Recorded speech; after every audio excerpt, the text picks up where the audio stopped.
warahmatullahi wabarakatuh. Perkenalkan, nama saya Nurlali Isnaini dari kelas MP1C dengan NIM 2303048872. Saya akan menjelaskan 3 elemen dalam kamera, yaitu ISO, shutter speed, dan diafragma. Fotografi sendiri berasal dari kata fotografi yang merupakan gabungan dua kata Yunani, yaitu phos berarti cahaya dan grafo yang berarti melukiskan. Oleh karena itu, kita dapat mendefinisikan bahwa fotografi adalah proses melukis dengan menggunakan media cahaya. Untuk elemen yang pertama yaitu shutter speed. Shutter speed merupakan pengaturan sebagian besar kamera yang akan dinyatakan dalam satuan detik dari 30 detik hingga 1000 per 8000 detik, di mana dalam indikasi ini detik akan ditandai dengan tanda titik 2 atas, dan sedangkan di bawah 1 detik dinyatakan hanya dengan bilangan denominator. Misalnya, 1/15 detik ditampilkan hanya dengan 15 saja.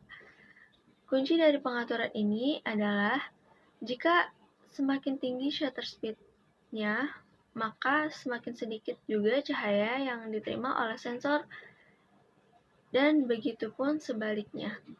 Dari definisi ini bisa disimpulkan bahwa cahaya adalah faktor penting dalam proses pemotretan. Maka dari itu, sebagai pemula, kita wajib mengenal elemen-elemen yang dapat mengatur pencahayaan atau sering disebut dengan segitiga exposure. Segitiga exposure atau exposure triangle merupakan 3 elemen atau pengaturan yang bekerja sama untuk membentuk sebuah pencahayaan. Dalam hal ini, kita dapat memanfaatkan peran light meter yang ada dalam kamera.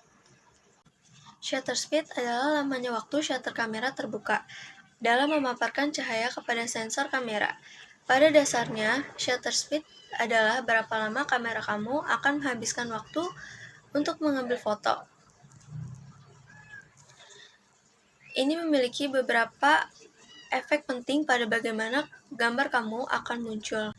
Saat kamu menggunakan shutter speed yang panjang atau biasa dikenal sebagai shutter speed slow, kamu akan mengekspos sensor kamera untuk jangka waktu yang signifikan.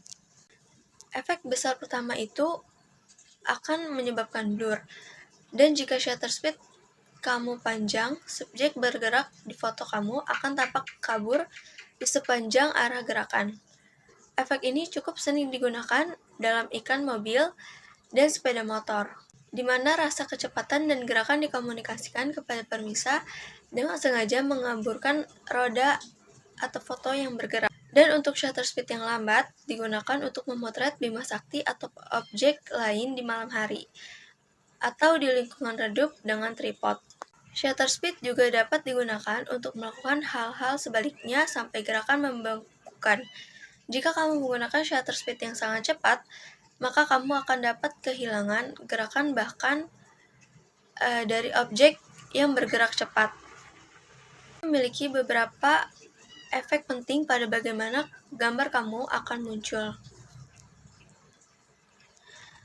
Saat kamu menggunakan shutter speed yang panjang atau biasa dikenal sebagai shutter speed slow, kamu akan mengekspos sensor kamera untuk jangka waktu yang signifikan. Efek besar pertama itu akan menyebabkan blur. Dan jika shutter speed kamu panjang, subjek bergerak di foto kamu akan tampak kabur di sepanjang arah gerakan. Efek ini cukup sering digunakan dalam iklan mobil dan sepeda motor, di mana rasa kecepatan dan gerakan dikomunikasikan kepada permisa dengan sengaja mengamburkan roda atau foto yang bergerak. Dan jika kamu menggunakan shutter speed yang cepat, pada saat mengambil gambar air, maka setiap tetesan air akan bergantung di udara dengan sangat tajam. Dan bahkan mungkin tidak dapat terlihat oleh mata kita sendiri. Elemen yang kedua adalah diafragma atau bisa disebut sebagai bukaan lensa atau apertur. Bukaan lensa atau diafragma merupakan lubang yang dibentuk oleh bilah diafragma lensa. Bukaan lensa dapat dianalogikan dengan mata manusia. Jika disamakan dengan mata manusia, maka diafragma adalah iris mata dan apertur adalah pupil mata. Kunci dari pengaturan diafragma, semakin besar lubang apertur, maka semakin banyak pula cahaya yang masuk dan diterima oleh sensor atau sebaliknya.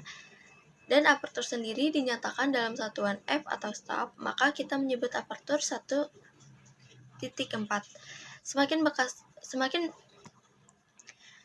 Semakin besar angka denominator yang disebutkan, maka sebenarnya nilai ukuran lubang aperturnya akan semakin kecil. Diafragma merupakan komponen berbentuk pipi dengan tingkap di tengahnya. Diafragma merupakan bagian dari lensa yang berfungsi untuk mengatur intensitas cahaya yang masuk ke kamera. Untuk saat ini, jenis diafragma yang paling terkenal adalah diafragma yang tingkapnya dapat diatur besar kecilnya, yang disebut diafragma iris atau hanya iris. Diafragma terletak di dalam lensa, terdiri dari sejumlah lembaran logam, umumnya 5, 7, atau 8 lembar. Prinsip kerjanya seperti pupil pada mata manusia. Diafragma selalu ada dalam sebuah kamera dan merupakan salah satu faktor yang dapat mempengaruhi banyak tidaknya penerimaan cahaya yang ada pada sebuah foto atau gambar. Faktor yang dapat mempengaruhi gelap terangnya sebuah foto atau gambar adalah shutter speed atau kecepatan rana, diafragma, dan ISO atau sensitivitas penerimaan cahaya pada kamera. Menurut Diozzarti, bukaan diafragma adalah sebuah alat pengatur cahaya yang dapat masuk ke dalam lensa kamera. Bukaan diafragma berbentuk lembaran bundar tersebut dari logam yang bisa membuka dan menutup. Diafragma berbentuk seperti lubang yang bisa diatur besar kecilnya. Diafragma terletak pada lensa dari kamera yang digunakan, maka setiap lensa memiliki kemampuan untuk membuka dan menutup diafragma yang berbeda-beda. Misalnya ada lensa 17 sampai 50 mm dengan diafragma 2,8, maka lensa tersebut akan membuka bukaan hingga bukaan 2,8. Berbeda dengan lensa 18 sampai 15 mm dengan diafragma 3,5 sampai 5,6. Lensa ini hanya bisa membuka bukaannya hingga 3,5. Untuk elemen ketiga yaitu ISO atau International Standard Organization. ISO sendiri berkaitan dengan standar sensitivitas sensor dalam menerima dan menyerap cahaya. Kunci dari ISO adalah semakin tinggi ISO, maka semakin tinggi pula sensitivitas sensor dalam menyerap cahaya, sehingga cahaya yang dibutuhkan untuk menghasilkan gambar menjadi lebih sedikit. Namun penggunaan ISO yang tinggi akan mempengaruhi kualitas foto. Dan jika semakin tinggi ISO speed-nya, akan terlihat semakin kasar foto yang dihasilkan. Biasanya, jika semakin tinggi ISO, maka foto yang dihasilkan akan menyebabkan bintik-bintik atau noise.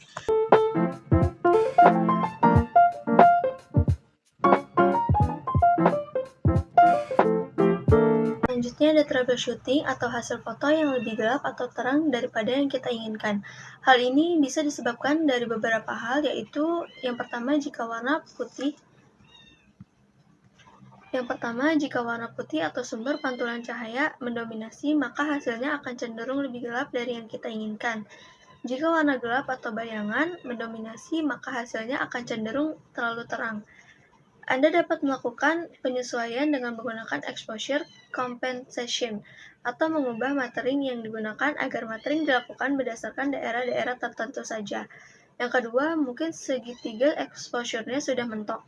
Jika Anda memotret objek maka mungkin saja walaupun shutter speed sudah paling cepat, apertur sudah paling kecil, dan ISO sudah paling kecil, namun tetap saja intensitas cahaya yang masuk terlalu terang.